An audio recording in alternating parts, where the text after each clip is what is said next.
Hello and welcome to Arab TV. I'm Zainab Bayati. Today we're going to speak a different language, a language that does not need any translation because it's universal. It's the language of the heart and the soul. And if you guessed it's music and poetry, then you're right. And the Arabic music and literature is a language that are very rich in its vocabulary. Tonight, my guests come from a family that has known or spoken this language for almost 3 decades. It's my pleasure to introduce to you 2 members of the family. And let me tell you first that this is the first program in a series of 3 that will talk about music and poetry. It is my pleasure to introduce to you the artistic leader of the George Lammam's Ensemble, violinist, Mr. George Lammam, and Mr. Antoine Lammam is the percussionist. Welcome. And the producer for the George Lammam Ensemble, Mr. Richard Micho. Welcome, gentlemen. Thank you. Thanks. Let's start with George as a leader, and you can step in also, Antoine, because we're going to go back to the early days of your life, childhood, and you have rich experiences. You've lived in different countries. You are originally you were born in Lebanon. So there was Lebanon from Palestinian father. Palestinian father, yes. And Greek mother. Greek mother. She was born in Palestine too. Yes. Specifically in a city called Haifa. Yes.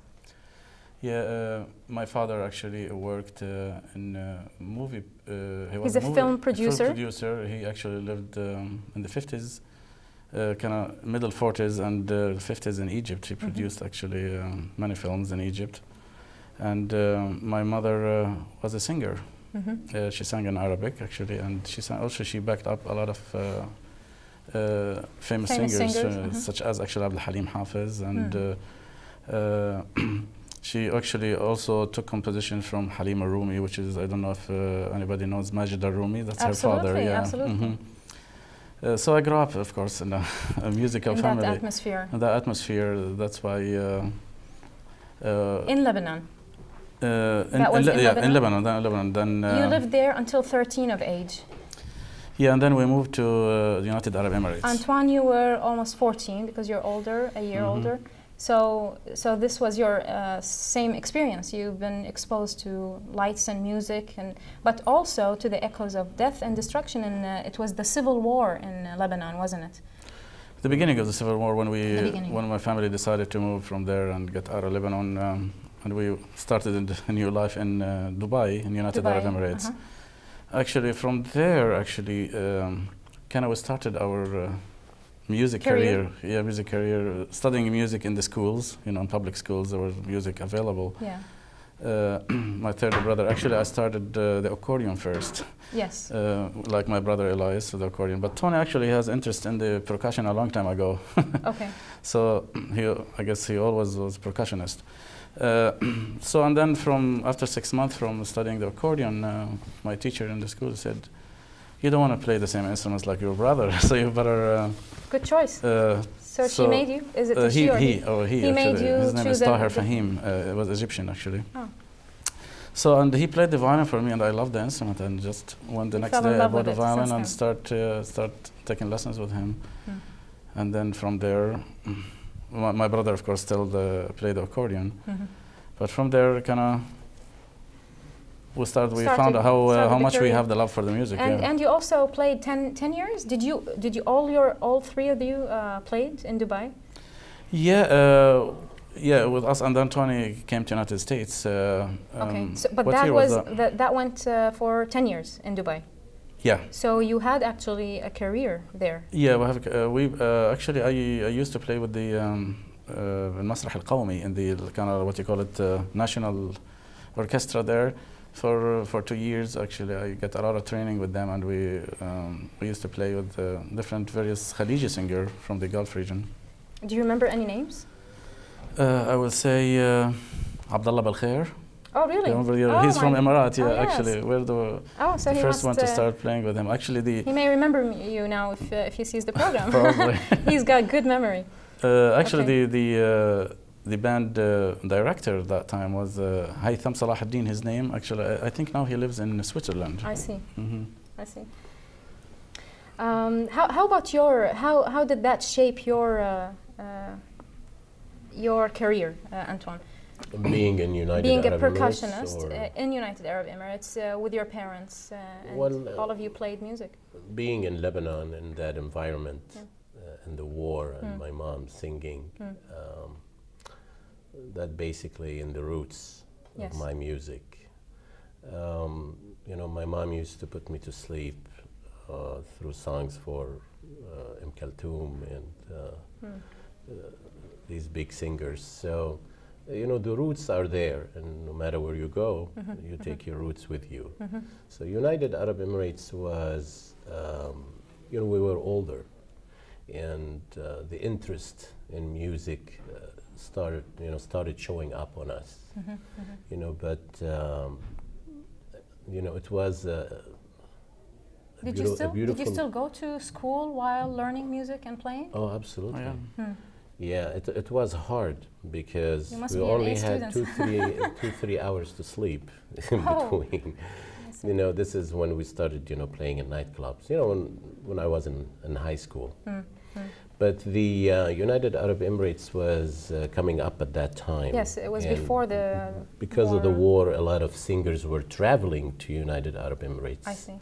And it was in a way like different rivers, you know, that go to the sea. You know, United Arab Emirates was very rich in a lot of so there was exchange in art and music. And then it exposed that us. wave caused it. It also exposed us to a lot of artists and a lot of musicians. They were coming from different parts of the Middle East. You met them? Did you? We met a lot of artists. I read that there was regular entertainment in your home, and is that visiting the musicians? Musicians, singers come. Most of the parents? singers used to come from Lebanon, and the ones are well known, and they don't even bring their musicians because we have the big orchestra. We used to play with them in different venues. And so a lot of names we played with. Not also singers. Also in the nightclubs, of course, you have the full show, which is dancing and singers. Was that fun for you, or did you know that you're going to have it as a career? Because you were studying as well, so. Might as well. The love of the music, I knew what I wanted musicians. Yes. Younger my age, in my life, I knew I'm going to be musicians. Okay, Antoine. I didn't know if I was going to be a professional musician because I was seeking different things, and different things were taking place in my mind and my heart at that time. But I knew one thing, that I will always play music. General direction from your parents, or did they want you to finish your school, or they just let you as? Well, I can tell you stories when we start actually playing music. Yeah. You know, my the school the degree. Yeah, the grades. Yeah, the grades went down. Of course. Went down, yeah, because I was putting a lot of time in focusing on music. Focusing on learning the violin. Yeah. So my father actually put the violin away from me for a while, and I said, until you prove your scores. Oh, good. And then. Did it happen? But then, of course, and then I started doing both. I just want to play the violin, really. You played violin as Arabic music, or were you interested in the Western musics then?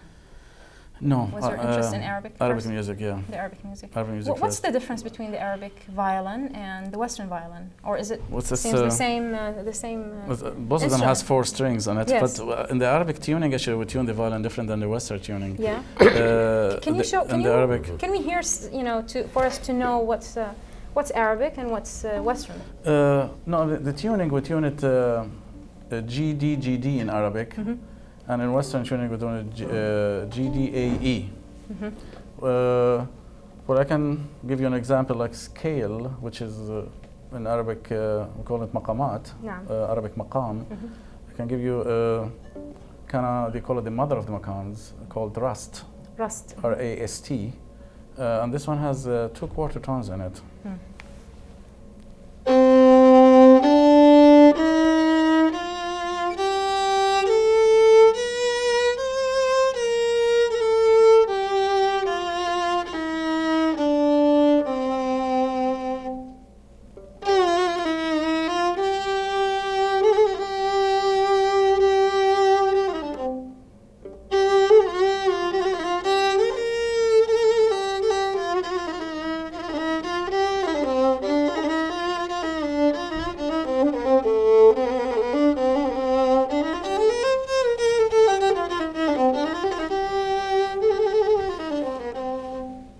I just improvised a little bit on that scale, which has the 2/4 tones on it. And also the playing, the sliding and the phrasing is different than the Western violin. Can you give us a little bit of Western? Western? No? Well, that was Western, obviously Arabic. Yeah, it's really take nice. a Western scale like C minor.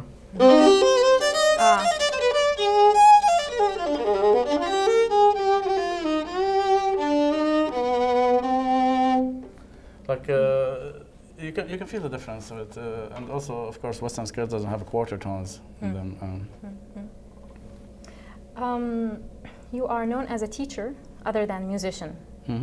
And when you came to the United States, you instructed an Arabic music class in UC Berkeley. Tell us about that experience. I was asked by the professor there, who's an ethnomusicologist, and actually he lectured about Arabic music, and he was looking for somebody to teach the class who was from the culture. What year was that? Remember? Gosh, is it 90 something, 91? I believe we started in 92 or 93. 92, 93. Yeah, and they don't do it kind of like constantly. I mean, when they have the funding for it, they do the classes, and I've done it many times.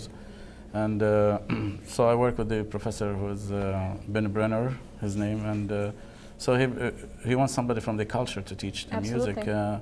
So we do ensemble class, which is involve different instruments, and also vocal singing, which we teach Arabic songs. And actually, Tony also teach the rhythm section of that class. In the same time? In the same time, you know. In the same time, Antoine? But it's a different place. So we work on the what kind of pieces we're going to teach the musicians. Antoine work on the percussion part, and I work on the music part. As a different class? As a different class, but in the end we come together and the students perform. We have actual recital in the end of the semester.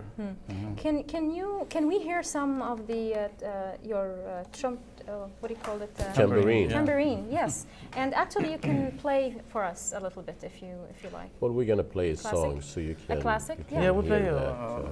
What's better than playing something for the legend, Kulthum?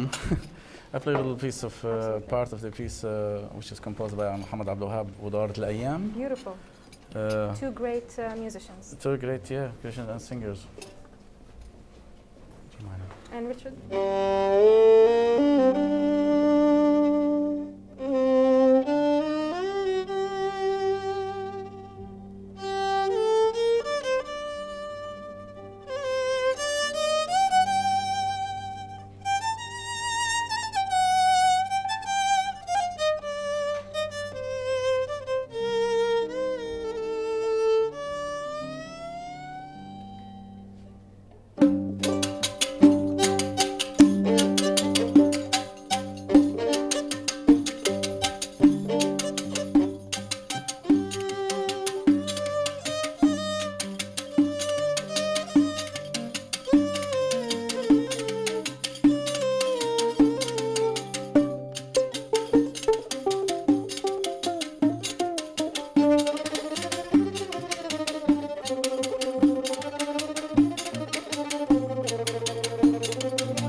That's wonderful. It's very beautiful. Thank you. And so the classes stopped. It didn't stop. Or It's on actually, hold. Elias Yeah, lately the last two semesters, I was busy and traveling. I gave it to Elias. Now Elias is teaching the class. Actually, he's gonna have more time than me. So Elias is teaching in UC Berkeley now. Yeah, he's teaching the. And I heard that he's also teaching in the Arab Cultural Society. Yeah, he's just starting actually classes in the Arabic Culture in San Jose. And that's pretty. That's an opportunity actually. I think it's also open to public, not just the Arabic Culture Center members. Whoever want to sign up, yeah. That's wonderful. Richard. Yes. How long have you been a producer for George? How did you meet, and for how long do you know him? Good question. It's been a while. I am actually married to a Pakistani singer, so I've been involved with Eastern and Asian music for a long time. So I think that's drawn me to different things. So sometime in the 90s, I met George in San Francisco at performances, and just started to get to know him and perform with him. What draws you to the Arabic music? Well, I just think that in general, I like different world musics. I mean, I'm from California, and I grew up as a Western musician.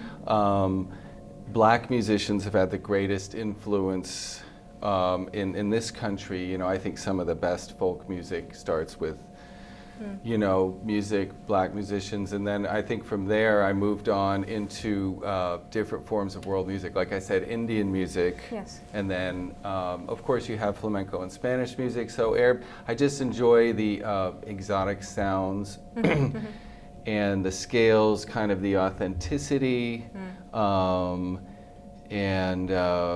you know, the depth of the music. Beautiful. How's your experience with him? Is he easy to work with, or George has he knows his music very, very well, Arabic music, and I honestly don't know it very well.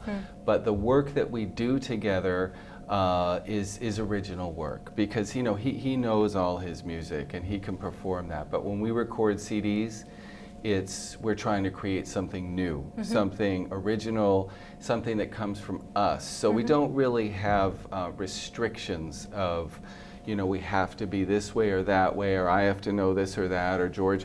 We kind of just come together with what we know, and I think our personalities mesh. That's right. So that we're able to work and come up with something new. Which is creatively satisfying for us, and I think more interesting for the audience that buys the CDs. Yes. George, you played in the San Francisco World Music Festival, the Legion of Honor Museum, during the Eternal Egypt exhibit in the Young Museum, and you also worked in, you played in different places nationally and internationally. The Fine Arts Cinema, you played an original for the German movie, German animated The Adventure movie, of Prince Ahmed. And also, you are a faculty on Near East Music and Dance Camp in Mendocino. Yeah, you believe it or not, I've been going to that camp for the last 20 years. 20 years? Yeah. It's incredible, actually, camp, which is, different, actually called Middle Eastern camp, so it's not only Arabic music, there's Turkish, Persian. From all over? From all over, yeah. From all over Middle East, that area, which is teachers come and teach there. Any also serious collaboration with other ambassadors of the music, Arabic music? It's the like, best. Simon Shaheen. Tell us about Simon Shaheen, Simon Shaheen, your experience with him. Last year, I think during March, Simon Shaheen 2009, yes. Created you were an invited. idea. I was invited to be part of the string section, and the whole tour called Aswat, which is voices in English, and it was specifically actually targeting the Arabic movies from the 30s till the end of 50s. Yes. And so most of the actual songs they were from that era, which is including the famous legendary singers Muhammad Abdul Wahab, Kaltoum, Wadia Safi, Fairuz, Farid Al-Atrash. What do you think? What do you think of Simon Shaheen as a person? Can I say maybe that's the best, actually, more focused and? The best probably I ever worked with. It was really a fun tour. It was amazing musically. I loved every part of it because I love that era of the music too. That's wonderful, because Simon Shaheen say that Aswat was a test for George Lammam, and a test for your commitment to music, and you proved to be responsible and have serious attitude towards music, and you are an excellent performance. You have excellent attendance, and you're always ready. I was ready. Tell us about your CDs. You have Dreaming in the Diaspora and في يوم وليلة, that's Day and Night, and سوق الأمير. What's next? You have a new CD coming? Actually, new CD coming out very soon. I would say maybe a month or two. I already got the title for that CD called Oriental Occidental. Why did you choose that name? Because it's kind of world music sound. Yes. There's different guest artists on it actually, in different pieces. I have a Spanish guitarist on it. His name is Camilo Nu. I have also another Bolivian guitarist on it, Gabriel Navia. I have a keyboard, John Steiner, even Richard's wife, which is also she's singing on the CD, two songs, Rifat Sultana. So it's involved a lot of guest artists on it, and each piece actually have different style, from flamenco to new age to new south to Pazanova Can you play something that's close to your heart if we have enough time now? Yeah, I can play actually a piece from the CD Dreaming the Diaspora. This one called Sand in Flame. Sorry, this one called actually Letter from Home. Okay.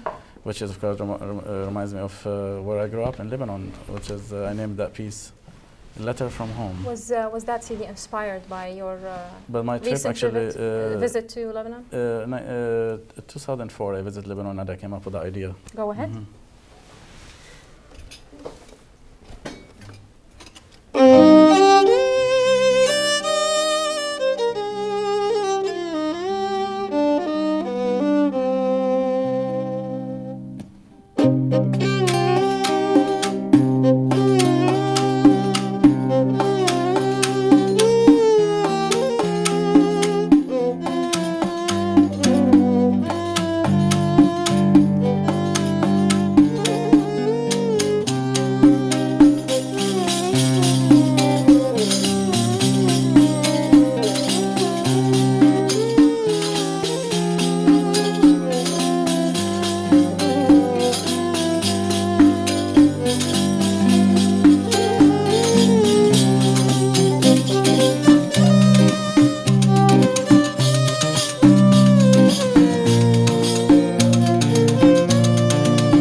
This was Letter from Home. Yes, this is on the CD, the latest one, but not the new one. Wonderful, wonderful. It's been a pleasure meeting you, gentlemen. And half hour is very short. But I hope you enjoyed it as I did. And thank you very much for being here with us. I will leave you with a piece of George Lammam Ensemble, Sand in Flame. Thank you very much for watching. I'm Zainab Bayati. Good evening.